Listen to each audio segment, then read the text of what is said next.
to Science Fundamentals. I'm Gavin Ferguson, and this week we'll be talking about food science. Now let's dive into our experiments. First, we'll be making chocolate chip cookies.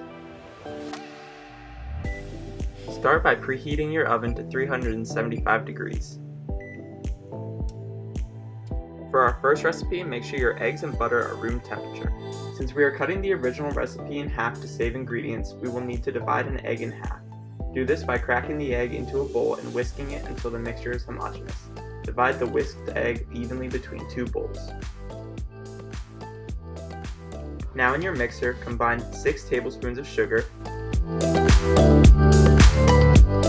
6 tablespoons of brown sugar, which is caramelized sucrose, a stick of room temperature butter, which is your fat, half of your egg, which is your protein, and half a teaspoon of vanilla for flavoring. Mix until combined over medium speed. This should take a few minutes. In a separate bowl, combine a cup and a tablespoon of flour, half a teaspoon of baking soda, and a quarter teaspoon of salt. Mix them all together with a wooden spoon. These ingredients all have important roles in the chemistry that makes cookies so delicious. The flour has gluten, which is the protein that holds the cookies together and gives them substance. The baking soda and salt both help the cookies rise. Slowly funnel in your dry ingredients to the mix.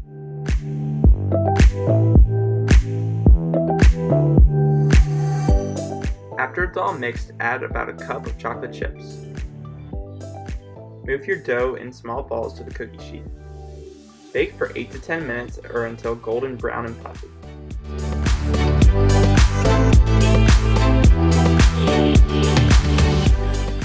At this temperature, we will see a Maillard reaction. A Maillard reaction occurs when our proteins, our egg and flour, break down and combine with our fats, which is our butter. They recombine to create rich and nutty flavors and smells, just like you see on a seared steak or fresh bread. We will now do the same process with cold butter straight out of the fridge. We will also do it a third time with melted butter. Take careful note of the changes in flavor and smell. Here's my finished product. The room temperature cookies were the best because they were soft, but still were the perfect size as the butter melted down and expanded. The cold butter cookies also expanded, but they expanded less because it took longer for the water inside to heat up and spread outward. The melted butter cookies, which looked like chocolate chip hockey pucks, had already expanded because the butter had already been heated. As a result, they grew much larger and harder than the other two cookies, as they had much more time to caramelize.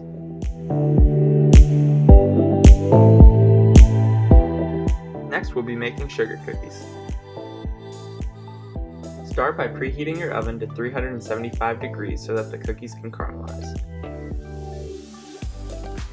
In a bowl, combine a cup and a half of all-purpose flour, half a teaspoon of baking powder, 1/8 of a teaspoon of baking soda, and a pinch of salt. Mix it all together and leave it off to the side. Just like with the chocolate chip cookies, divide an egg into 2 equal bowls. In your mixing bowl, add a stick of butter and 10 tablespoons of white sugar.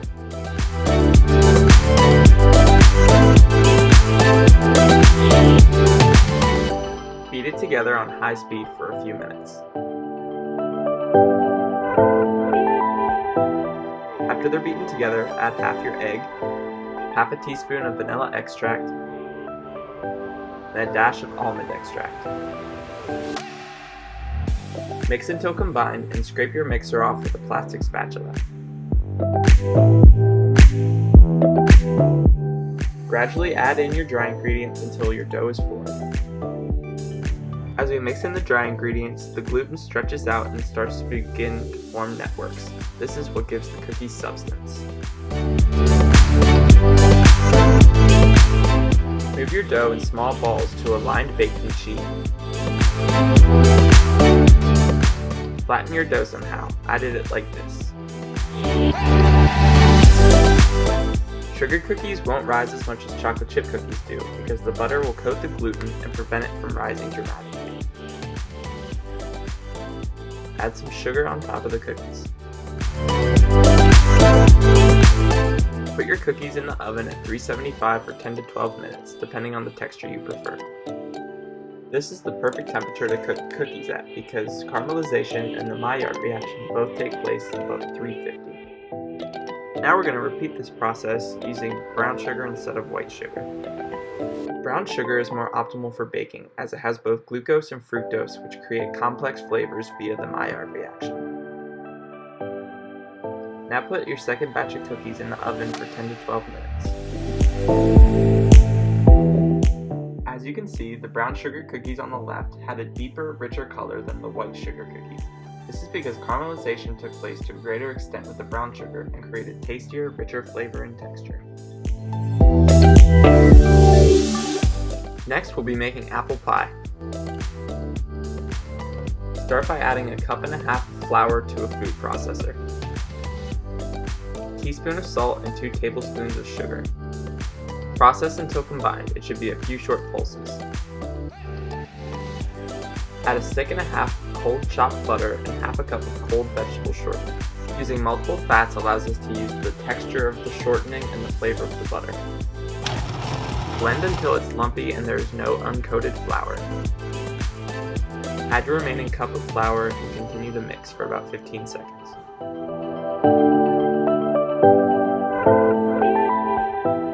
Move your dough into a small mixing bowl. Sprinkle half a cup of cold vodka over your dough and gently fold it into your mixture. Once you reach this consistency, move your sticky dough to a floured surface. It's okay if you still see clumps of butter or shortening. These fats are actually preventing the proteins from your gluten from forming a tight network, which is a good thing. This will result in a less dense, flaky crust. Flatten your dough and shape it into 2 evenly sized discs.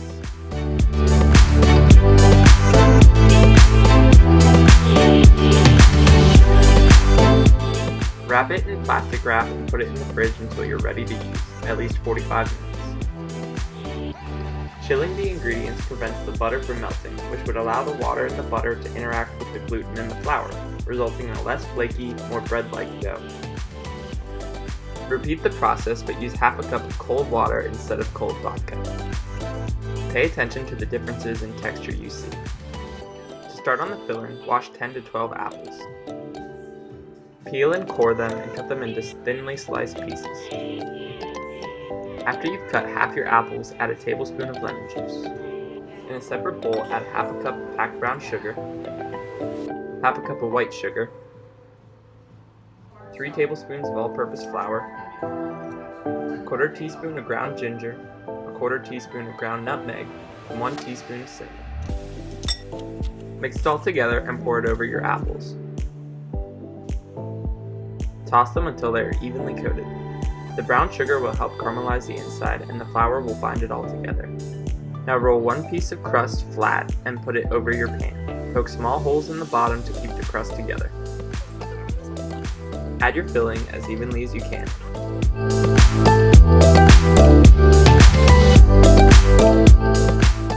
Once it's distributed evenly, add pads of butter to the top of your filling. Add the top crust and decorate it as you'd like. I fluted the edges and added a G in the middle. Add some slits to the top of your crust so that your pie can ventilate properly. Lastly, beat an egg and give your pie an egg wash. Adding another protein for your sugars to react with will make the Maillard reaction even stronger. Bake your pie for 40 to 45 minutes at 375. After taking the pie out, you can see that the proteins and sugars have reacted beautifully, creating a flaky, golden brown crust. The butter and the shortening inside the crust also expanded and melted, leaving light, airy crust in its wake. For our second pie, with water instead of vodka, we got a little bit more creative. While the second pie was still delicious, using water instead of vodka made the dough less flaky and more dense. This is because vodka does not allow as much gluten to form, and the networks of proteins are more loosely connected. Next, we'll be making ice cream. Start by adding 3/4 of a teaspoon of vanilla extract, a cup and a half of whole milk, and 3 tablespoons of sugar. Stir vigorously.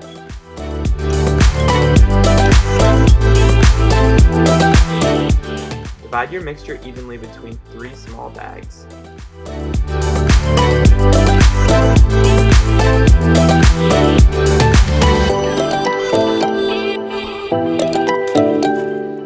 Put 2 of your bags in the fridge to keep them cold.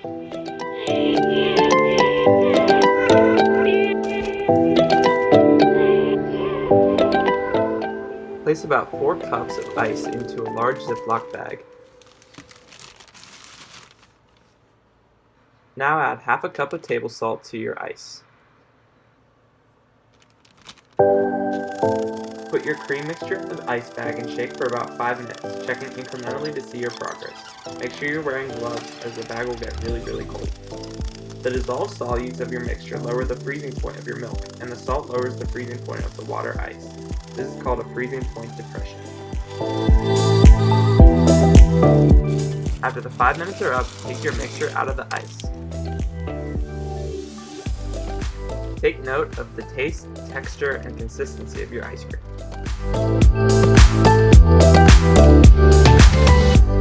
Repeat this process again, but this time don't put any salt into your ice. Shake it for 5 more minutes.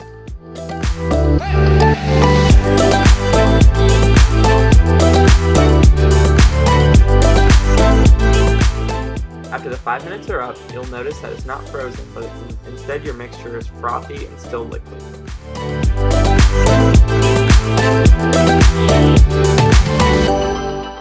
This is because the solutes of your mixture have done their job, but the ice is simply not cold enough to freeze the cream without salt to lower the freezing point. It needs to be below 0 degrees Celsius to reach the correct temperature. For your third batch, use half a cup of ice cream salt or rock salt. Mix for about 5 minutes or however long it takes to reach the desired consistency.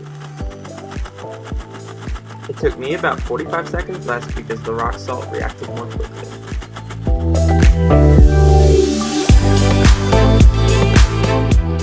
Now take a bite and compare it to your other 2 ice creams. For our last experiment, we'll be making tea. Start by boiling 3.5 cups of water. In a large container, juice 1 lemon. Strain out pulp and seeds if necessary. Add roughly 1/4 cup of honey or however much you'd like. Then add a tablespoon of finely grated ginger root and 1/4 teaspoon of ground cinnamon. When your water starts to boil, remove it from heat and pour it into your mixture.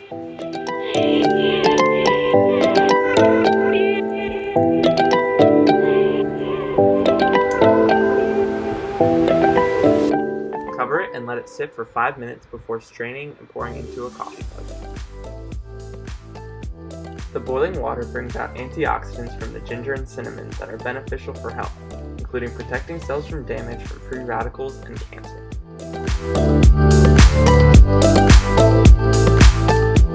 Let it cool down for at least a few minutes and enjoy. Thank you for joining me today in learning recipes and the chemistry that goes into them. I hope you learned something today, and I'll see you next week.